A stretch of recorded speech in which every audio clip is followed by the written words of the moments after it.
Welcome, Tech Explorers, to VL Extras. Lately, we've been covering a lot into humanoid robots from big industry players.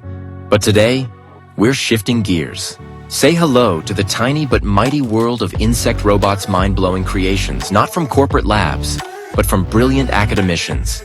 We're talking swarms of ant-like bots lifting insane weights and flapping winged drones defying physics. These little marvels are redefining teamwork and flight. Let's dive in. First up, imagine a swarm of ant-like robots that mimic nature's teamwork champs.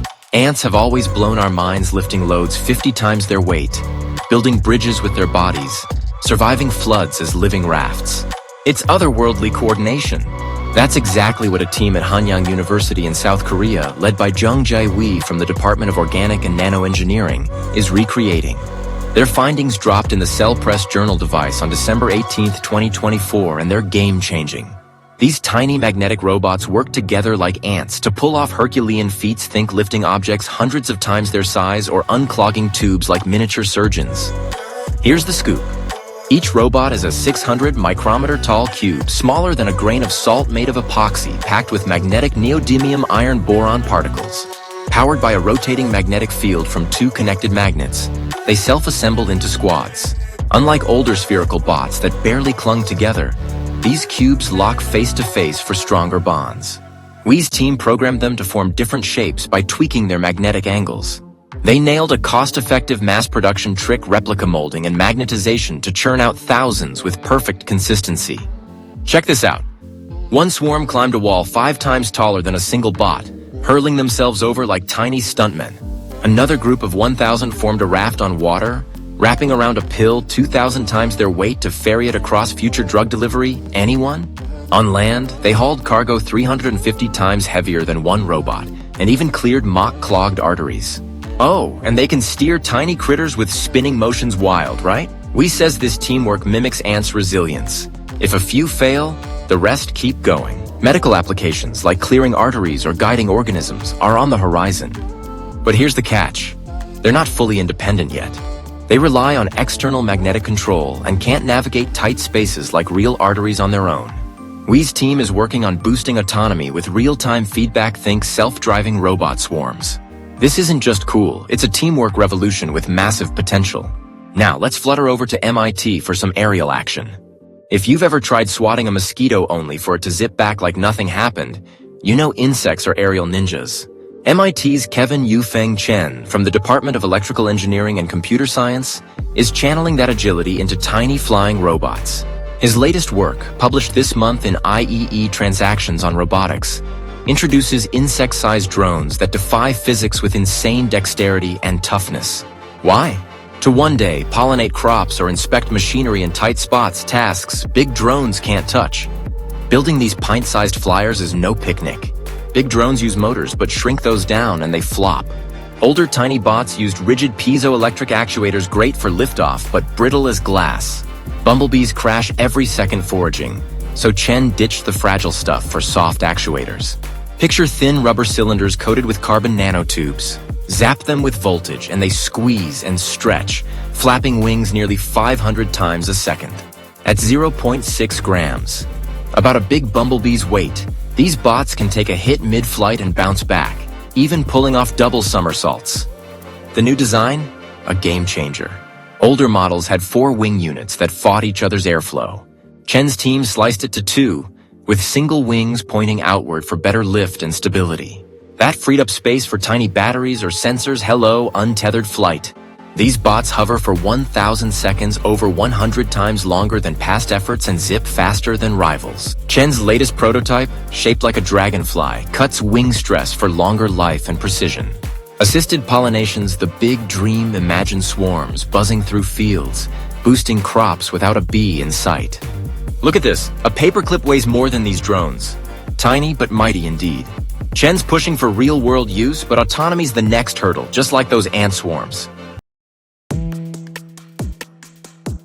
A team of researchers from MIT, Harvard University, and City University of Hong Kong have developed tiny agile drones who look, act, and maneuver like actual insects. This new generation of tiny drones are powered by a new class of soft actuator made of thin rubber cylinders coated in carbon nanotubes. When voltage is applied to the carbon nanotubes, they produce an electrostatic force that squeezes and elongates the rubber cylinder. Repeated elongation and contraction is what causes the drone's wings to beat very fast and with enough power density to actually support flight. Typically, drones require wide open spaces because they're neither nimble enough to navigate confined ones nor robust enough to withstand collisions in a crowd. However, these insect-sized drones can flap its tiny wings nearly 500 times per second, giving it the ability to recover if hit or involved in a collision, and do some aggressive maneuvers like somersaults in the air. This insect-like resilience is packed into just 0.6 grams, the approximate weight of a large bumblebee. The researchers hope one day the robots could aid humans by pollinating crops or completing search and rescue missions and navigating complex machinery to ensure safety and functionality. There are robots the size of bees, others that can jump on water, and some that are powered by tiny combustion engines the size of a penny. One day they could work in swarms, they could save your life, or even spy on you. We got access to the best microrobotics labs in the world. This is a tiny yellow submarine. Underwater, it can move around by flapping these miniature wings 9 times per second. But you can use those same wings when the submarine is out of the water. Only now you have to flap them 250 times a second to make it fly. So this robot can do both. It can fly and swim. But since it weighs only 175 milligrams, about the mass of 2 Cheerios, surface tension is a problem. That's a consequence of physics at a smaller scale. The surface tension is like a wall that blocks the transition process. This happens because water molecules are slightly polar. Groups of these molecules pull in all directions, but at the surface, there's no water above, so the pull is only sideways and downwards. This imbalance creates strong cohesive forces that compress the surface into a tightly packed layer, making it difficult to break. This is the same effect that lets water striders walk on the surfaces of ponds and lakes. This other robot weighs only 68 milligrams, and by using a spring mechanism that mimics a flea's leg, it can jump without breaking the water's surface, just like a water strider. It's like there's solid ground below. Now that's great if you want to stay on top of the water, but this barrier can also be a problem if you want to go underwater. To escape this trap, the submarine splits water into hydrogen and oxygen, and then stores these gases in a buoyancy chamber. It does this because the wings are super fragile. If they started flapping while the robot was still trapped underwater, they would break right off. So the buoyancy from the gas helps bring the fragile parts of the robot out of the water. But the robot is still stuck in that top layer of surface tension. So a sparker inside the chamber ignites the gas, and the explosion breaks the surface tension and shoots the robot 30 centimeters into the air. And once it's free, this robot can fly.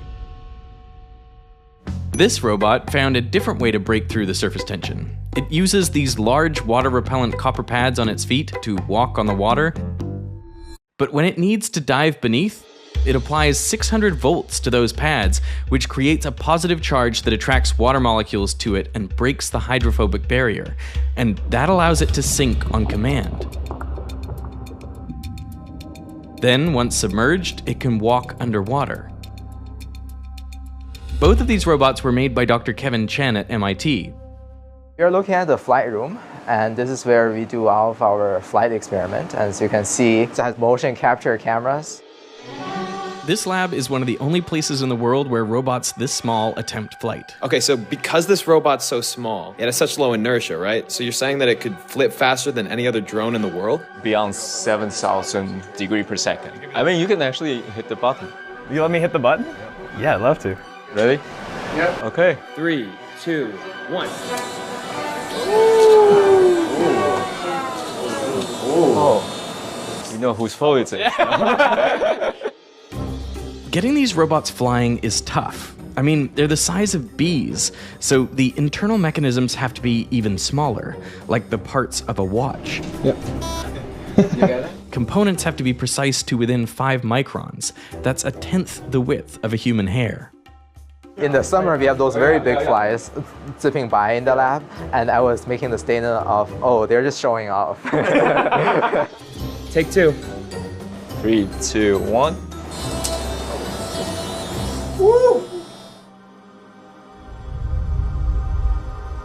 That flipped! There we go. I got none of that.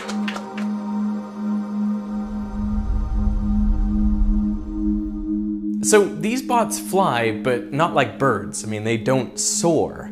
Instead, they have to use a whole lot more energy, flapping their wings hundreds of times per second.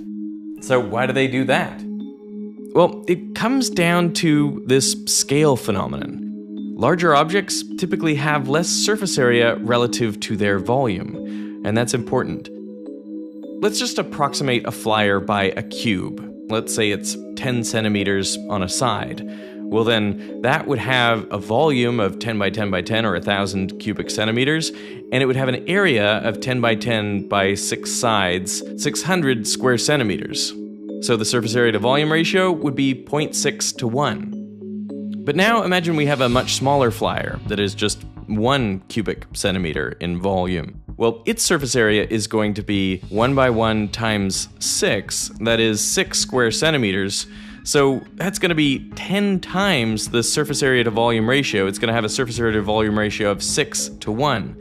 Now, why is that so important? Well, it's because drag depends on surface area.